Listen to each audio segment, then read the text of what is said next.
नमस्कार बच्चों, स्वागत है आपका हमारे YouTube चैनल स्टडी सफारी पर। आज हम पढ़ने जा रहे हैं हिंदी व्याकरण का एक बहुत ही ज़रूरी और रोचक विषय वर्ण विचार। क्या आप जानते हैं कि हमारी भाषा के हर शब्द की शुरुआत एक छोटे से वर्ण से होती है। तो चलिए आज हम जानेंगे कि वर्ण क्या होते हैं और उनके कितने प्रकार होते हैं। वर्ण विचार भाषा की छोटे से छोटी ध्वनि यानी कि साउंड जिसके खंड न हो सके, मतलब जिसको हम तोड़ नहीं सकते, वर्ण कहलाती है। जैसे अ, ए, ई, आप इसको तोड़ नहीं सकते तो इनको हम वर्ण कहते हैं। इन्हीं वर्णों को जब हम व्यवस्थित यानी कि सिस्टमैटिक वे में जब हम रखते हैं, वर्णों के व्यवस्थित समूह को यानी कि सिस्टम के अकॉर्डिंग, क के बाद ख, फिर ग, घ, अंग, ऐसे जब हम रखते हैं तो उसको हम वर्ण माला कहते हैं। ठीक है। वर्ण के कितने भेद हैं बच्चों? वर्ण के हैं हमारे दो भेद, स्वर और व्यंजन। स्वर क्या है?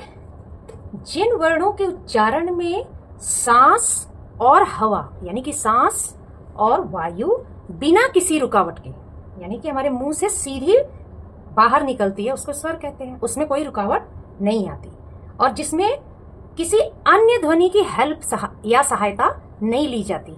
इसमें कौन कौन से स्वर आते हैं? जो स्वर वो आते हैं हमारे, ये स्वर आते हैं जो कि 11 होते हैं, जैसे कि अ, आ, इ, उ, ऋ से ऋषि, ए, आए, ओ, औ। अब इसकी मात्रा भी आप देख लें। आ की मात्रा,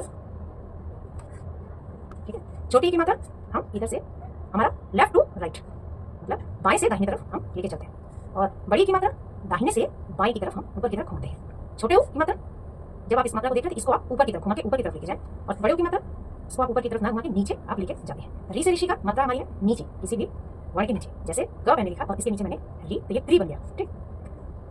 ए में आपकी एक मात्रा आती है और आय में आपकी दो मात्राएं आती हैं, ऊपर की तरफ दो मात्राएं आती हैं। ओ में एक पाई और ऊपर एक मात्रा, और औ में एक पाई और ऊपर दो मात्रा। तो ये तो हमारी हो गई 11। एक यहाँ से आप देखते हैं तो ये 11 मात्राएं हमारी ये हैं। अंग की मात्रा हमारी है, ये दो मात्राएं हमारी हैं, और एक है अंग जिसके ऊपर केवल बिंदी आती है। तो ये बिंदी आने का मतलब क्या हुआ? ये केवल हमारे नाक से आवाज आती है। अंग में जो बिंदी लगी है ये केवल हमारे नाक से आवाज आती है, नाक से ध्वनि निकलती है। और अ के ऊपर चंद्र के साथ जो बिंदु लगा है, इसमें हमारे नाक और मुंह दोनों से आवाज आती है। इसमें नाक और हमारे मुंह दोनों से आवाज आती है। अह क्या है? अह जो है ये हम इसको जिसके ऊपर बिंदी लगी है इसको हम कहते हैं अनुस्वार।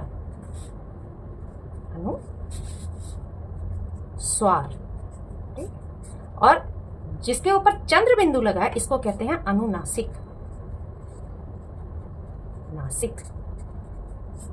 अनुस्वार में केवल बिंदी लगती है, अनुनासिक में चंद्र के साथ बिंदु लगता है। ये हमारा है अब विसर्ग। इसको हम विसर्ग कहते हैं। आप ये दो बिंदी देख रहे हैं, इसको हम विसर्ग कहते हैं। जैसे कि मैंने लिखा अतः। ठीक है। ये ज्यादातर हमारे संस्कृत के शब्दों में इस्तेमाल होता है। ठीक है। और अब ये आप इसमें देख रहे हैं, इस वर्ण में बिंदु नहीं है लेकिन चंद्र है। तो ये जो है ये केवल अंग्रेजी भाषा में प्रयोग किया जाता है। अंग्रेजी भाषा में प्रयोग किया जाता है।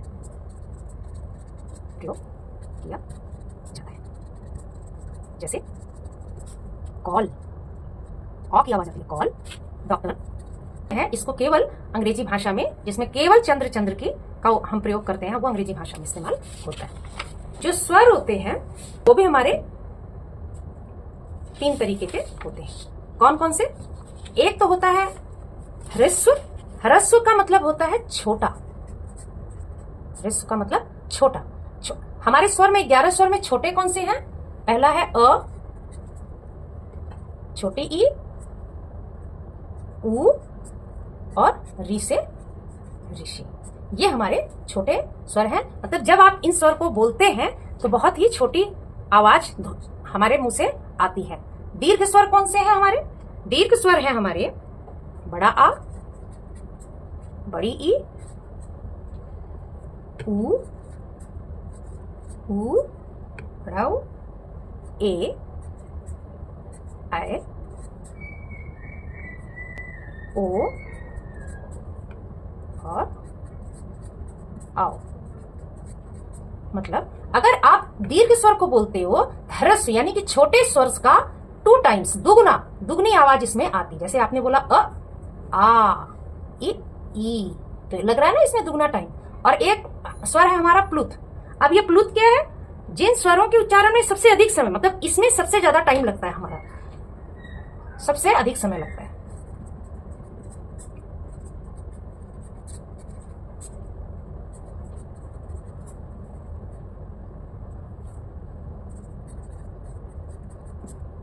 जैसे ओम, सबसे अधिक समय का मतलब क्या हुआ? इसमें जो है आप कह सकते हो कि 3 गुना समय लगता है। कितने गुना? 3 गुना। देखिए 1 2 3 ओम। और क्या हो सकते हैं? सुनो, सुनो, आप ऐसे लिखते हैं। तो इसमें ना, इसमें इन दोनों यानी कि ह्रस्व स्वर और दीर्घ स्वर से 3 गुना समय लग रहा है। अब हम आ जाते हैं नुक्ता। नुक्ता क्या है? नुक्ता जो है ये उर्दू और अंग्रेजी भाषा में इस्तेमाल होता है। इसका प्रयोग किया जाता है नुक्ता में। जैसे मैं कहती हूं कि जरा, उदाहरण आप देख लीजिए, ये आप जो बिंदी देखिए नीचे लगा रहे हैं, ये नुक्ता है हमारा। जरा नहीं, जरा। और थोड़ी सी बजिंग की आवाज आती है हमारे मुंह से। और एक चलो हम और लिख लेते हैं, जैसे हो गया फिल्म नहीं होता, फिल्म। अगर हम ये नुक्ता लगा देते हैं तो हमारा थोड़ी सी बजिंग की आवाज मुंह से आने लगती है। ठीक है।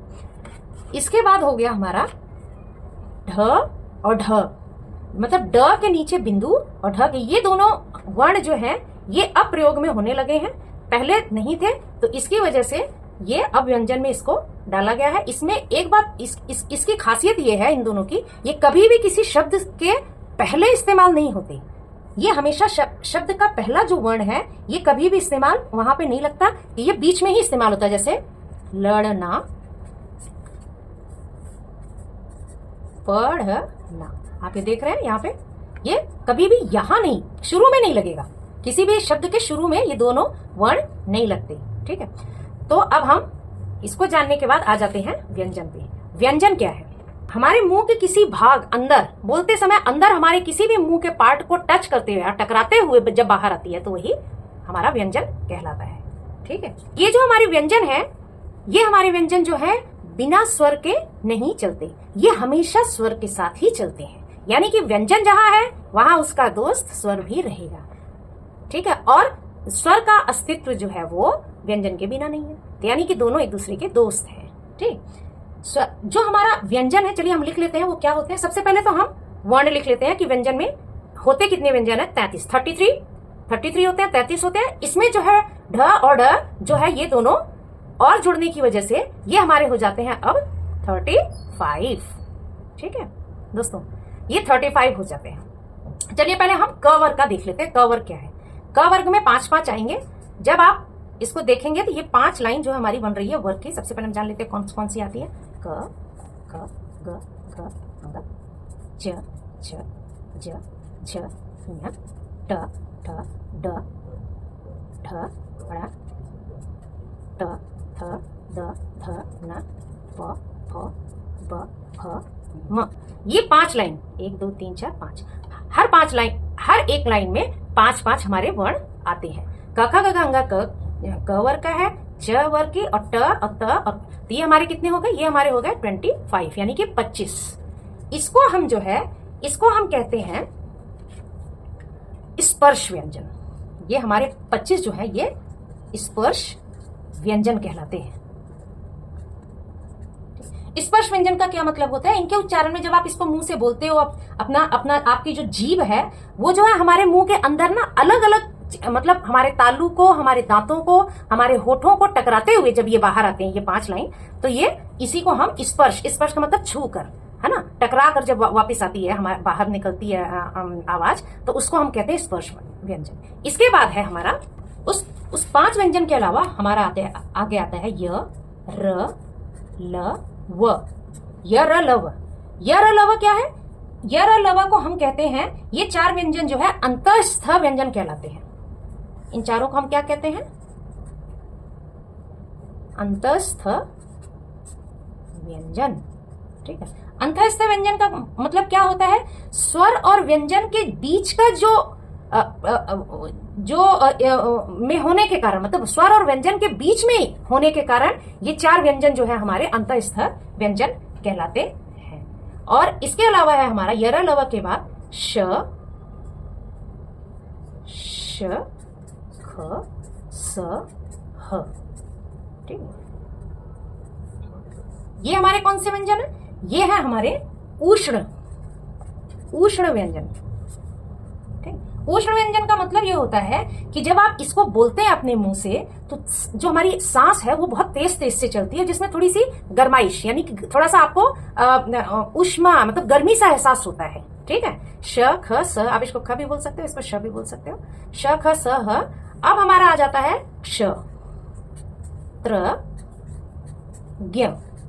ठीक है, ये जो 3 हमारे वर्ण हैं, ये 3 वर्ण विशेष हैं, क्योंकि इन 3 वर्णों, इसके अलावा हमारे पास श्र भी है, श्र भी है।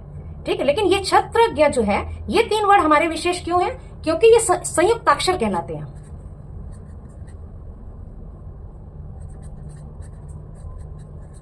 ये संयुक्ताक्षर वर्ण कहलाते हैं। कैसे? देखिए, ये जो हमारे वर्ण है, ये 2-2 व्यंजन से मिलकर बने हैं। 2 व्यंजन को जब हम जोड़ते हैं तब ये एक व्यंजन का वर्ण बनता है। कैसे? ये क प्लस श, इसके नीचे आप हलंत लगा दें, क कहा था, तो ये आधा है और ये, तो जब आप इसको बोलते हैं तो क्या आवाज आती है? क्ष। समझ में आया? क और श, इसको आप, सॉरी माफ करिए, ये वाला श है, ये वाला श है, मैं इसको कर देती हूँ सही। तो ये हमारे क्ष बन गया। त्र में किसकी आवाज आती है? त प्लस र, त्र। और ज्ञ में ज प्लस ञ। एक है हमारा श्र, ये भी एक संयुक्ताक्षर वर्ण ही है, इसमें श प्लस र, ये आती है आवाज। तो ये हमारे संयुक्ताक्षर, यानी कि 2 व्यंजन से मिलके ये हमारा एक व्यंजन बनता है। अब हम र के बारे में जान लेते हैं। र, बच्चों आप सबको ये र जो है, इसका प्रयोग करने में बहुत दिक्कत आती है। ये जो र है ना, ये भी कई प्रकार से इस्तेमाल किया जाता है। ठीक है, एक तो हम सिंपल र बनाते हैं, जैसे रथ, रात, ये आप जानते ही हैं, सिंपल है। इसके बाद र के नीचे कभी हलंत नहीं लगता, तो इसके लिए क्या किया जाता है, यानी कि र के नीचे आप ये नहीं लगाएंगे। ठीक है, इसको आप नहीं लगाएंगे, इसकी जगह क्या करेंगे, जैसे कि क र म, मैंने ये शब्द लिखा, इसके नीचे मैंने ये हलंत लगा दिया, दिस इज रॉन्ग। आप इसकी जगह कैसे करेंगे, इस र को इस व्यंजन के ऊपर लगा देंगे, तो ये क्या बन जाएगा हमारा? आधा, यानी कि हलंत का मतलब क्या होता है? आधा। तो र को आधा करने के लिए आप इस तरीके से ना प्रयोग करके आप इसको इस व्यंजन के ऊपर उसके सिर पे लगा देंगे, तो ये बन गया कर्म। ऐसे ही क्या हो जाता है? धर्म। आप धर्म करते हैं तो ये गलत है, इसकी जगह आप लगाएंगे धर्म, इसके ऊपर लगाएंगे। एक तो पहला ये हो गया, दूसरा ये हो गया। तीसरा है हमारा जो ट और ड है, आपने ये देखा ट और ड, ये ट और ड के साथ जो र है ना, ट और ड के साथ र, वो उसके इन दोनों वर्णों के नीचे लगता है। जैसे ट को के नीचे हम इस र को लगाएंगे, ये इस फॉर्म में लगेगा, इसका साइन ये है। आप केवल ट और ड के नीचे ही ये र ऐसे लगता है। अगर ये वर्ण आपके किसी अक्षर में आते हैं तो इसमें आप ऊपर नहीं लगाते, आप ये र जो है इसको इस फॉर्म में इसके नीचे लगाते हैं, जैसे ड्र, ड्रम और ट्रक। समझ में आ गया बच्चों? इसके बाद है बच्चों वर्ण विच्छेद। वर्ण विच्छेद, वर्ण विच्छेद क्या होता है? वर्ण विच्छेद क्या होता है? जब आप वर्ण विच्छेद, जब आप शब्दों को एक्सपेंड कर देते हो, तोड़ देते हो, तो उसको कहते हैं आपने विच्छेद कर दिया। जैसे कि मैंने बोला कमल। चलिए कमल का वर्ण विच्छेद करते हैं, ठीक है? कमल, ध्यान रखिए, देखिए कैसे होता है। क के बाद किसकी आवाज आ रही है? अ। म के बाद किसकी आ रही है? अ। और ल के बाद किसकी आ रही है आवाज?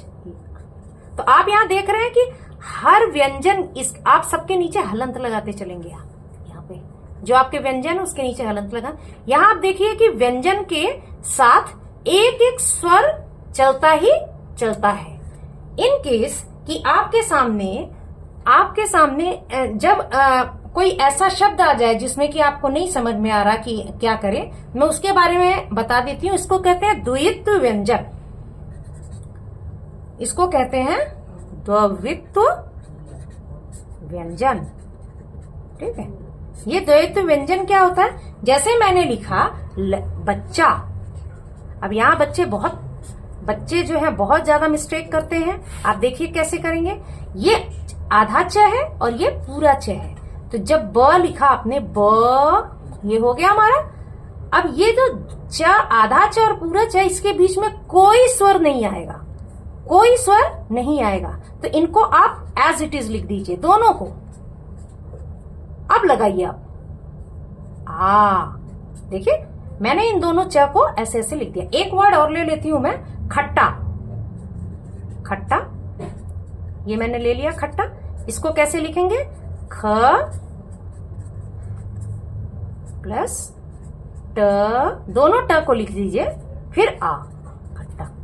समझ में आया? ये आधा है, ये पूरा है, तो दोनों के बीच में कोई भी स्वर नहीं आएगा। आई होप कि मुझे आज आप सभी को आज की वीडियो बहुत पसंद आई होगी और आपको ये सारी बातें जितनी भी मैंने समझाने की कोशिश की है वो आप सबको समझ में आ गया होगा। अगर आपको मेरी ये वीडियो पसंद आई हो तो आप शेयर, लाइक और सब्सक्राइब जरूर करें बच्चों, ताकि हम साथ मिलकर आगे भी हिंदी भाषा को अच्छे से अच्छे समझ के पढ़ते रहें। तो मिलते हैं अगले वीडियो में। बाय।